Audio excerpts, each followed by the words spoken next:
What's going on, everybody? You're here with Crypto Lifer, where crypto is life. If you came to my channel, then you're already doing the right thing. So keep doing it. Keep doing the right thing. Let's get into it. Let's get into the news for today. We have a lot to talk about with Bitcoin. Things are popping off. Let's see what we're talking about here. Bitcoin, historic price surge. Anonymous 4chan wizard makes a fool of Peter Schiff. Peter, I don't understand. You're the reason I'm into Bitcoin. I bought gold because of you. Then I learned the monetary system, and then I found out about scarcity, supply and demand, and I started buying Bitcoin. I don't understand why Peter still doesn't love Bitcoin. He's so afraid he's going to lose so much of his business with his gold share that he doesn't know what to do. He's just basically grasping at straws at this point. But yeah, Bitcoin went from 7,500, exceeding 10,000. I saw it hit 10,350 on Binance, maybe 400 even for a second. Since this time, the Bitcoin price is sitting right now at around $9,648, holding strong after a little dip down to 9,100 last night. The surge was among the greatest single-day climbs in Bitcoin's history, exceeding 40% at one point in time before settling back into the lower 9K range. Nick Carter, the co-founder of Coinmetrics, noted on Twitter that had the price closed above the 10K mark, it would have made the third largest high single-day return in Bitcoin's history. That's insane. Like, that we're getting this high in price. And that's back when the price was pennies, dude. We're talking 40 cents to $5.65. I mean, that's easy for, we're seeing that in coins right now. That happens. NEO just went up 44% today. I mean, that happens. But for an asset that's at 7,400 to go all the way to 10,005 almost in some places, that's insanity. I mean, that's actually absolutely insanity. To add to that, I'd like to just get into two charts that are worth looking at right now. Basically, the NEO chart. The NEO chart and the Ontology chart. I mean, NEO just literally, if we look at it here on the 4-hour, just on October 24th, we're looking at NEO at $6.92. It peaked today at $12.48. It's basically almost 100%ing if you think about it in 3 days. That's insane. That's absolutely insane. Ontology did something very similar as well. If we look at the Ontology chart, boom, Ontology was sitting here October 27th. Earlier today, Ontology was at 70 cents. Now it went all the way to 90. It went all the way to what? $1.07. I mean, that's 37 cents. That's 50% today alone you could have made on Ontology since 8 in the morning. Like, come on. On a Sunday in the rain, you could sit in your house and trade cryptocurrencies until you were blue in the face and you could be making money. It's insane. So these two coins just erupted. It's part of China's embracing cryptocurrency. It's not a coincidence they happen to be Chinese coins, you know, that originated from China. They call NEO the Chinese Ethereum, you know. It had a lot of movement back in the day. And back in 2017, it was a strong coin. Yeah, so definitely worth looking into. Xiaogo CEO says they love Bitcoin, but XRP is the solution to their problems. The CEO and co-founder of Xiaogo, Jürgen, explained that although they love Bitcoin, XRP is here to solve their problems. It's a South African startup that allows individuals to handle XRP cryptocurrency. He said that during a recent interview with the News Logical on October 26. XRP is better than Bitcoin. I mean, it moves faster. He's saying we love Bitcoin. We also love what Bitcoin stands for. The purpose of our exchange is to build liquidity for XRP in countries we will be expanding to. See, when it started, everyone thought Bitcoin had to be used for transactions. Now I believe Bitcoin will become digital gold, and that will kind of become what it is. It's a very scarce asset that not many people have, and a lot of people will hold on to it really tightly, and that'll be the facts, you know? And yeah, so they're already realizing something that we all know, that basically Bitcoin is not as good for liquidity as XRP, and that's true. I have a huge bag of XRP. If you don't have a huge bag of XRP, I don't know what you're doing. You should check it out. Just getting into XRP, you might as well talk about it here. It is forming a diamond. Peter Brandt, one of the greatest traders in the world, brought this diamond up. Should come in and then leave the diamond into the upside. We're looking at a target of 37 cents today. If you buy it now, you have the RSI basically about to break out too. It's inside of a wedge. It's a very interesting MACD cross right here is bullish as well on that tiny little movement. So yeah. You heard it here. I mean, everyone's talking about it. Anyone in the crypto space knows Ripple, Ripple, Ripple. It's the Rippler. It's coming for you, bro. The rippeting, whatever you want to call it. But yeah, get yourself a bag under 30 cents. Best thing you ever did. I think you'll definitely be happy that you did. Oh, Cryptopia. I was one of those people. Cryptopia liquidators have made progress, but yet to announce reimbursement date.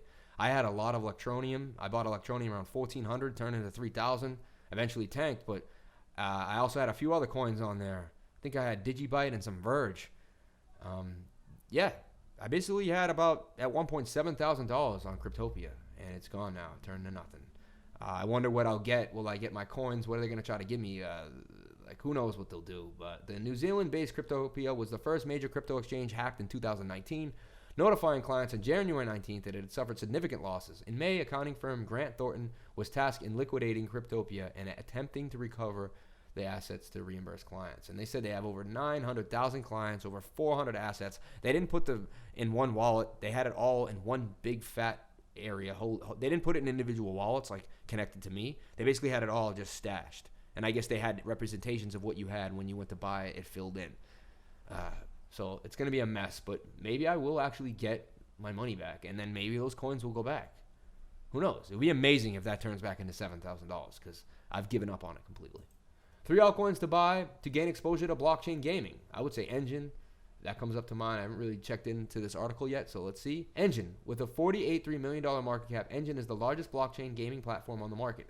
Engine is developing what's called multiverse of games, where each NFT is able to cross between games, creating an interconnected ecosystem that leverages real-world ownership. The ERC-1115 token standard specifically was developed by Engine with its functionality in mind. Yeah, so that's amazing. What you could do with Engine, if you're not sure, is basically the value that you put into a weapon or something that you gain in a video game, you can actually turn that value into Engine coin and then use that Engine coin to buy another weapon in another game. So basically, if you pour tons of value into a game, it's kind of locked into that game. This releases that value so you can bring it to another game. They have what's called melting, which is almost like a virtual machine in your mind that will melt your virtual weapons or anything that you had in the game, maybe a shield, a helmet. It'll melt those things back into Engine coin. So then you can take that value and use the Engine coin to buy another weapon in another game. That's amazing. That's going to create value across all types of gaming platforms. Engine coin is definitely something to look into, definitely something to look at. Decentraland, or Mana. With $32.8 million market cap, Mana underpins the first virtual reality platform built on top of the Ethereum blockchain. Also want to say that Engine is the biggest at $48.3 million market cap. It's the biggest gaming coin out. Decentraland's the next at $32.8. With its unique functionality, Decentraland allows users to create and monetize content and applications that can be accessed directly through your browser or by using a VR headset. I think it's worth it, man. I think you can buy land. There's another cryptocurrency I believe you can buy land in. In Decentraland, I'm pretty sure you can buy land. You may want to buy land now because then if you have land in a hot area 10 years from now, that becomes the wanted space inside of the virtual space. You're able to flip that land just like you flip real land in real life. It's insane, but these concepts are real, and this stuff actually will come to fruition. Decentraland is worth looking at. Loom. While Loom has the lowest market cap of the 3 altcoins at $21.1 million, the project is by no means the least successful. The Loom network allows the building of scalable blockchain games thanks to its high-performance DPoS sidechain that acts as a bridge between multiple chains and Ethereum, allowing games to exceed the current TPS of the Ethereum network. Amazing, dude. Like, that's insane. The Loom network also features a delegated plasma chain staking, allowing Loom holders the option to delegate their tokens to a network validator to receive Loom rewards for securing the network. Notably, Loom network is also utilized by a number of leading blockchain games, including Axie Infinity and the upcoming Neon District. Pretty cool, man. It's weird, as I trade a lot, I'm in front of the computer, and, you know, it makes me, I never was a big gamer, but it makes me think gaming would be kind of cool. Might want to kind of game, you know, a little bit. The Bitcoin price prediction posted by the prescient 4chan user gets picked up by Edward Snowden, you know, the old time traveler who said that we were going to go to 5,300 in April, 9,200 in July, and 16,000. We have 4 days, guys. Tell me in the comment section below. Do you think we'll go to 16,000 or not? I don't know, man. I highly doubt it. I don't know if that's really going to happen. But you know what? Anything is possible after the last few days. So, you know. Even John Bullinger, as I said before, he says that was a bear trap and we could pop again, which he was 100% correct so far. So that's pretty freakily interesting. Now, Eric Snowden posting the picture of the anime character that's attached to the time-traveling Bitcoin guy. That's insane. And it shows that Eric Snowden's behind us. He knows what's going on, and he probably owns a lot of Bitcoin and some privacy coins. Bitcoin and blockchain interest explodes in China after Xi Jinping's comments. So yeah, the searches for blockchain are up 9.2 million and 1.3 million searches up for Bitcoin on WeChat searches. That's amazing, bro. That's amazing. After all, there's an unpopular opinion that China had nothing to do with the recent Bitcoin price bump that invalidated all the bearish predictions. But hey, you got the 2020 halving, you got a pre-Christmas rally, you have the CME and backed options in 2020. You have a lot going on that's pushing the price up for Bitcoin. So if you're bearish and you're still bearish, if you think we're still in a downtrend, I don't know. Here's an interesting thing, though. Russia and China are buying gold, not Bitcoin. Gabelli analyst. Yeah. During his previous appearance on Kitco that took place in June, Mancini called the top cryptocurrency corrupted. He particularly lambasted Bitcoin's controversial forks, He says he called gold the creation of God, which drew the ear of many cryptocurrency proponents on social media. Crypto influencer Matt Kaiser has been silent on Twitter, as recently pointed out back in the day that the above-mentioned title actually belonged to Bitcoin, not the shiny little yellow metal. But yeah, he's just saying that, the Russian government, the Chinese government are buying gold. They are not buying Bitcoin. That's the ultimate play. That's the ultimate currency. That's what governments are going to tie their currencies to, and when something really bad happens. Honestly, I just think some people's mind hasn't shifted yet. Bitcoin is such a shift into the future that if you're not able to project yourself into a future mindset, then you can't fully understand Bitcoin and what it's going to happen. Like, you kind of need to have a progressive brain that's willing to move, willing to bend, keep moving and going forward. So if you don't, I'm not trying to put anyone down, but I'm just saying, I've been seeing this for years now, and I see friends, family, I have friends with millions, super successful. They still think Bitcoin's garbage and worth nothing. Like, I don't know what it is. And they're not dumb people because they're obviously successful. I don't know what it is. Something about being able to see what's going to happen a little bit in the future, releasing yourself from knowing it all and being open-minded, that helps.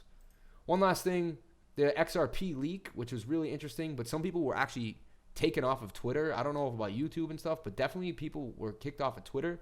They took a document that was talking about the Mexican government and Mexican banks between Ripple.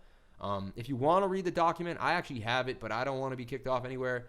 But what I can do is tell you where to get it. You go to Alex Cobb's YouTube channel. You go to his second to last video. He has one video that's like a minute long. You go to the one right before that. He might have put another one up since then, but right now it's the second. And now we got into the XRP leak here, but it was just a document explaining on-demand liquidity with the Mexican banks. But if you read it, it kind of lets you know that if you're into XRP, you're doing the right thing. You have a solid team of people that are establishing crazy goals and reaching them. And they're determined, and they have all the assets they need as far as who the players are and who is who. They have the brains. They have the forefront. They have the CEO. They have the programming. They have the handshakers, the deal makers. And there's really no other program or coin that could compete with it at this point. If you thought there was going to be something else that could become basically on-demand liquidity behind all the fiat currency we have at the present moment, it's XRP. And I love Bitcoin. I'm a Bitcoin maximalist in some ways, but I'm also an open-minded guy. And I'm willing to believe that there can be two different currencies that can come out and win. Like Ethereum did great during the bull run last time, up to 1,200. There was a time when Ethereum got close to Bitcoin, and everyone was like, are we going to have the flippening? Everyone talked about it. It was like actually being talked about every day. I could show you the articles, these things that were going on. And there's going to be new hype and new talk in this new run here of things that probably never will come to fruition, and that we're all just, hyping people up because they're already in a state of euphoria, in an emotional state, or they're up or they're down. Whatever they are, they're riding roller coasters of emotion. So it's easier to push and pull them with crazy headlines and such. But yeah, that caps off what I wanted to talk about today. We got the diamond of XRP. Came in, came out. That's going to break up. Get yourself an XRP bag if you don't have one yet. 37 cents, and that's just the beginning. I think we could go over 80 cents. That's where my mind's headed. But yeah, thank you guys so much for watching. Please comment, like, and subscribe. Hit the bell for notifications so you can find out when I post my next video. I put in a lot of work. I love my life. Crypto is my passion, and I appreciate every single one of you that subscribes to my channel. It means a lot. So, till next time. This is the Crypto Lifer signing out. Remember, crypto is life.